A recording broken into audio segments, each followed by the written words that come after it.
श्रीमन्नारायण नारायण समारंभां शंकराचार्य मध्यमाम् अस्मदाचार्य पर्यन्तां वंदे गुरु परंपरां। अस्मद्गुरुभ्यो नमः। आप सभी श्रोताओं को सप्रेम जय श्री राधे कृष्ण। रक्षाबंधन को लेकर जो भ्रामक स्थिति बनी हुई है उस विषय में मैं एक छोटा सा संदेश जो शास्त्र सम्मत है और आपके संशय को निवारण करने में सहायक सिद्ध होगा वह लेकर आपके समक्ष प्रस्तुत हुआ हूँ। मित्रों, दर्शकों, शास्त्र ये कहता है कि भद्रायाम द्वेन कर्तव्ये। अभी मैं पीछे एक मित्र ने मुझे एक स्वामी जी का वीडियो भी भेजा था, उसमें भी वे कह रहे थे निर्णय सिंधु जो सनातन धर्म का एक बहुत बड़ा ग्रंथ है, प्रामाणिक ग्रंथ है निर्णय सिंधु। आप देख सकते हैं, ये मैं दिखा रहा हूँ, ये निर्णय सिंधु है। निर्णय सिंधु में यह स्पष्टीकरण और अन्य ग्रंथों में भी लिखा है कि भद्रा में श्रावणी रक्षाबंधन और होलिका दहन आदि कार्य नहीं करने चाहिए। ये तो हो गई भद्रा की बात। पुरुषार्थ चिंतामणि नामक एक ज्योतिष ग्रंथ है, उसमें लिखा है कि यदि दूसरे दिन यानी इस बार 31 अगस्त को पूर्णिमा त्रिमुहूर्त व्यापिनी न हो। त्रिमुहूर्त व्यापिनी का मतलब 3 मुहूर्त तक व्याप्त न हो अथवा 3 मुहूर्त तक न हो दूसरे दिन पूर्णमासी। 3 मुहूर्त का तात्पर्य क्या है? एक मुहूर्त लगभग 48 मिनट का होता है, तो 3 मुहूर्त कितने मिनट का हो गया ये आप कैलकुलेट कर सकते हैं।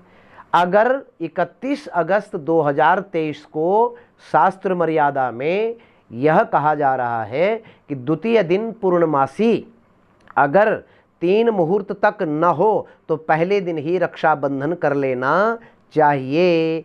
और 31 अगस्त को लगभग सूर्योदय जो है वो 6:03, 2 मिनट, 1 मिनट इस पर सूर्योदय हो रहा है 31 को, और पूर्णिमा जो है वो 7:06, 7:05 इसके अंदर अंदर पूर्णिमा समाप्त हो रही हो, तो इससे भी सिद्ध हो जाता है कि पहले दिन करना चाहिए। लेकिन भद्रायाम द्वेन कर्तव्य, भद्रा में हमको ये 2 कार्य नहीं करना चाहिए। तो वहाँ पर हम एक और ग्रंथ का निर्णयामृत नामक ग्रंथ है, वहाँ लिखा है तत्सत्वेतु रात्रावपि तदंते कुर्यात्।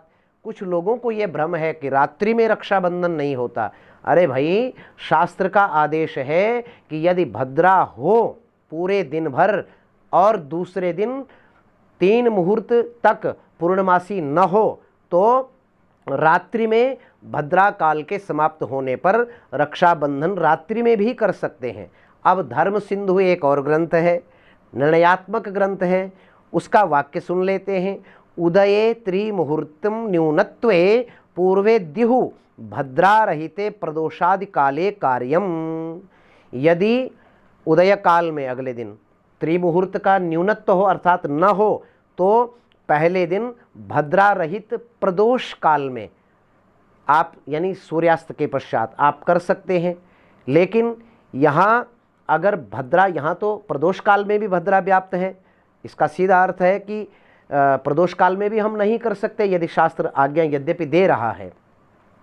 अब 30 तारीख को प्रदोष काल में भी भद्रा व्याप्त है।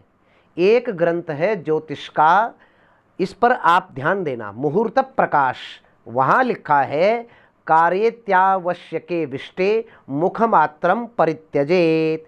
अति आवश्यक कार्यों में, जैसे दूरस्थ कोई भाई बहन है, बहुत दूर का सफ़र जिनका यात्रा का है करना पड़ता है और वे नहीं रात्रि को कर सकते हैं रक्षाबंधन 30 अगस्त को, तो भद्रा के मुखमात्रम परित्यजेत, भद्रा के पुच्छ काल में यानी कि जो 30 अगस्त को सायंकाल 5:32 से 6:32 के बीच भी कुछ हद तक शास्त्र मर्यादा में रक्षाबंधन भगवान नाम का आश्रय लेते हुए, श्री हरि के नाम का आश्रय लेते हुए ये किया जा सकता है।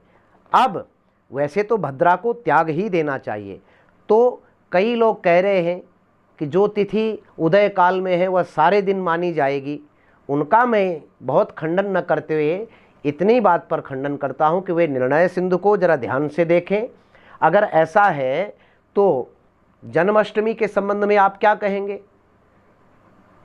सुबह अगर मान लो जन्माष्टमी जिस दिन सुबह अष्टमी समाप्त हो जा रही हो, दोपहर बाद समाप्त हो जा रही हो और सूर्योदय में हो, और पहले दिन सूर्योदय के बाद लगी हो, तो अष्टमी कौन सी मनाई जाएगी? भाई जो तिथि सूर्योदय में है वह सारे दिन मानी जाए, यह किन कार्यों में है इस पर ध्यान देना आवश्यक है।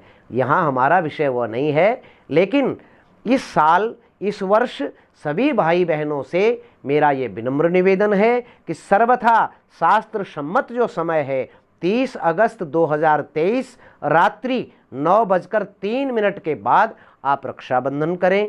आप सभी भाई बहनों को रक्षाबंधन की मंगल कामनाएं प्रेषित करता हूं, और 31 अगस्त का जो भ्रम है उसमें बिल्कुल भी आपने नहीं पढ़ना है, वह सर्वथा शास्त्र विरुद्ध है, मर्यादा के विरुद्ध है। ओम नमः शिवाय। हर हर महादेव।